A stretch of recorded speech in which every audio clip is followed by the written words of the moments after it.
वाले uncertain tomorrow को design कर लें, और ये बड़ी अहम बात है। इसी तरह एक स्ट्रेटेजिक थिंकिंग की खूबी ये भी है कि ये आपकी मदद करती है कि आपके जो एरर, मार्जिन ऑफ एरर है, उसको कम से कम किया जाए। अच्छा, मार्जिन ऑफ एरर को कम से कम करने का क्या मतलब है? साथियों देखो, एरर कब होता है? कुरान ने फरमाया, हाय हाय हाय, कुरान ने फरमाया कि बेशक इंसान बड़ा जल्दबाज है। ठीक, लेकिन काम जब खराब होंगे जब आप जल्दबाजी करेंगे।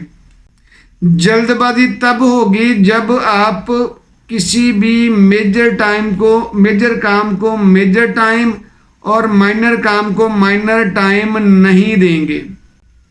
ठीक भाई, जब आप गड और मड करते जाएंगे, चीज़ों को गड मड करते जाएंगे, तब आप फंसते चले जाएंगे। भाई मेजर काम को मेजर टाइम दें, माइनर काम को माइनर टाइम दें, तो आप हंसी खुशी सुखी रहेंगे।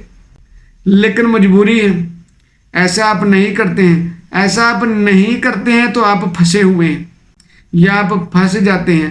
तो इसलिए स्ट्रेटेजिक थिंकिंग आपको इस काबिल बनाती है कि आपका मार्जिन ऑफ एरर कम से कम तर कर दें। यानी आपकी ज़िंदगी से ये जो लफ्ज़ एमरजेंसी है, इसको निकाल दें। अब एमरजेंसी को निकालने का मकसद ये है कि आपने जो काम करने हैं वो लिख के करने हैं। ठीक, अगर आप काम को लिख के करेंगे तो आप बाजार गए होंगे तो जो चीज़ लेने जाएंगे वो लेके आएंगे। मैंने बहुतों मर्तबा लोगों को देखा है कि वो चाहे इक्का दुक्का चीज़ें ही लेने गए हों, फिर भी वो उनमें से भी कुछ चीज़ें वो भूल के आ जाते हैं। बड़े आला किस्म के लोग होते हैं वो। ठीक, इसमें बड़ी ज़रूरी बात यह है साथियों कि सबसे पहले आप ये करें कि टू डू लिस्ट पे काम करें। टू डू लिस्ट के ऊपर हमने बाकायदा आपको एक लेक्चर हमने पहले बनाया हुआ है, ये वीडियो हमने बनाई हुई है, वो जाके देख लीजिएगा। इसके लिए आपको बहुत बड़ी बड़ी बातें नहीं करनी है। सिंपली एक पेज पकड़ें, ये एक कॉपी का नोटबुक का पेज निकालें। ठीक है, उसे अगर आपके पास कुछ भी नहीं है तो लेड पेंसिल से लिख लें, किसी भी पेंसिल से लिख लें कि आज के काम है। ये आपकी टू डू लिस्ट बन गई। ठीक, और इन कामों को अभी करना शुरू कर दें। स्ट्रेटेजिक थिंकिंग आपके लिए कमाल कर देगी। भाई बुनियादी तौर पे ह्यूमन नेचर आसानियों की तरफ अट्रैक्ट होती है। ठीक, और स्ट्रेटेजिक थिंकिंग आपको आसानियां प्रोवाइड करने के रास्ते देती है। आसानियां प्रोवाइड करती है, उनके रास्ते प्रोवाइड करती है। लेकिन जब आपके पास रास्ते आते हैं तो आप तो हैं बेहंगम, आप तो हैं बेतरतीब। तो फिर आसानियां आते आते फिर परेशानियों में बदल जाती हैं। उसकी वजह क्या है कि आपने हर चीज़ की एक ख़ास तरतीब नहीं लगाई हुई।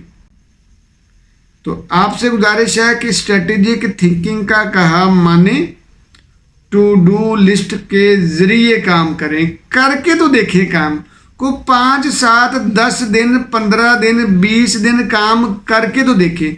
मैं कि एक ऐसी खातून को जानता हूँ जो किचन के काम भी करती है, तो वो लिख के करती है। कहती कि मैंने ये किचन के काम है, ये सारे काम मैंने सामने लिख के रखे होते हैं। तो ये काम हो गया, 7 पेन रखा हुआ, ये मैंने काट दिया, बर्तन धो लिए, ठीक है, फलां काम कर लिया, ठीक है, ये काम कर लिया, ये ठीक है, ये हो गया। ये यानी चलो पूरे घर के काम। कहती हैं कि मैंने ये सारे घर के कामों को मैंने लिखा होता है कि मैंने ये काम ये करने हैं, और मैं सामने उसको पेश कर लेती हूँ। जो काम हो गया उसको क्रॉस कर दिया। ठीक है, इससे 2 चीज़ें होती हैं। एक तो आपकी तवज्जो इधर से इधर नहीं जाती। घंटे का काम घंटे में ही होता है, 1.5 घंटे या 1.25 घंटे में नहीं होता। एक दूसरा, आप उस काम को एंजॉय भी करते हैं, क्योंकि आपको पता है आपके सामने एक काम के बाद दूसरा काम है, दूसरे के बाद तीसरा काम है, तो फोकस सही रहता है। आपके अंदर थकावट या बोरियत नहीं आती।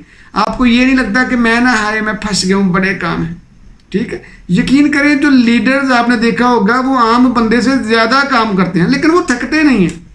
क्यों? क्योंकि वो हर चीज़ की प्लानिंग करके चलते हैं।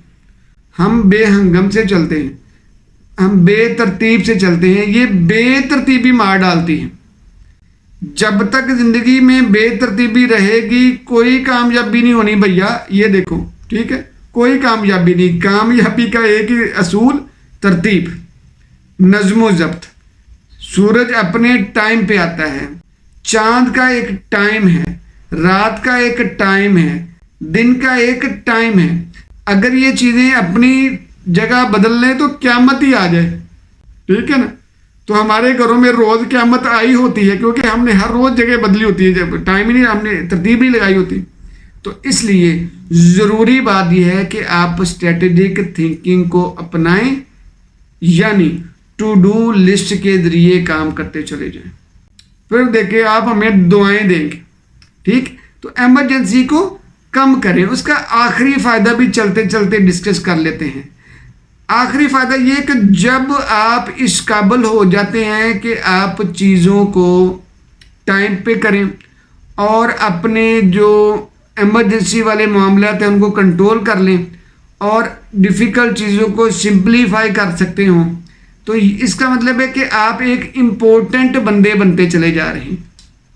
یہ اسٹریٹجک تھنکنگ کا کام ہے کہ اسٹریٹجک تھنکنگ آپ کو انٹیگریٹی والا بنا دیتی ہے، یہ آپ کو پروکار اور باوقار شخصیت بنا دیتی ہے، یہ آپ کو اہم بندہ بنا دیتی ہے، یہ آپ کو کامن مین سے ایک پراپر مین یعنی ایک اسپیسیفک آدمی بن جاتی ہے، امپورٹنٹ بندہ، وی آئی پی لوگ بن جاتے ہو آپ۔ یہ آپ کو ایک عام بندے سے، لے مین سے ایک سے مین بنا دیتی ہے، ٹھیک ہے، یہ ضروری ہے۔ تو اس لیے اسٹریٹجک تھنکنگ کا آخری فائدہ ہم نے یہ ڈسکس کیا کہ یہ آپ کو پروکار اور اعلیٰ بندہ بنانے میں آپ کی مدد کرتی ہے۔ اب یہ آپ کے اوپر ہے کہ آپ پروکار اور اعلیٰ بننا چاہتے ہیں یا نہیں۔ جی جزاک اللہ جی۔